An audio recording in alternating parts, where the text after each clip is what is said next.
Val. It's Monday. First of all, as far as the penny's mightier than the sword thing, Jimmy actually said that it's been shown that the sword works better in short-term circumstances and the pen works better in long-term circumstances, which kind of lines up with what you're saying. I really liked your stressless video and just response in general.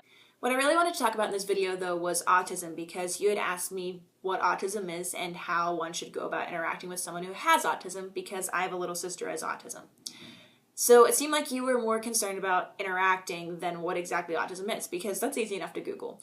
Autism is a disorder that has been described as a spectrum. Everyone is a little bit different, and everyone has different symptoms. Up until recently, people weren't really sure what caused autism, but further research has shown it's a combination of genetic and environmental factors. But different mutations can all result in autism, so that's why it's so different for everybody. Autism can cause delayed social skills, delayed academic skills, sensitivity to sensory input. Some people with autism have a really hard time with wearing different textures of clothes, like this wool sweater could be really itchy and so uncomfortable they can't wear it.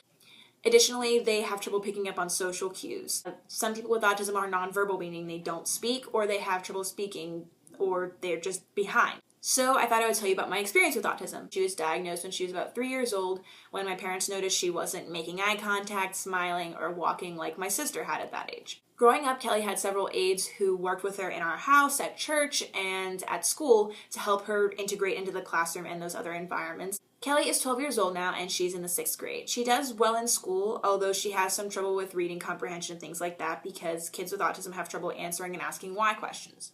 She doesn't talk about the kids at school a lot, and she spends a lot of time in her own little world. But let me tell you about what's really important about Kelly. Kelly has this really unique sense of humor, and if you get to the place where you can joke around with her, she will tease you relentlessly. She also is brutally honest, but if she compliments you, you know she is being sincere, or that she wants something from you, but a lot of times she's just being sincere. But she's also very sweet and thoughtful. She has this amazing memory where she can memorize whole episodes of TV shows. She memorized the list of episode names, numbers, and series number one time for Backyardigans. She knows a ton about dog breeds. She loves dogs. If you meet her, she probably won't ask you your name, but she will ask you your dog's name, dog breed, and invite herself over to come pet your dog or cat. As far as responding to autism, I think that whenever we meet with someone who has a disability, we just focus on how different they are.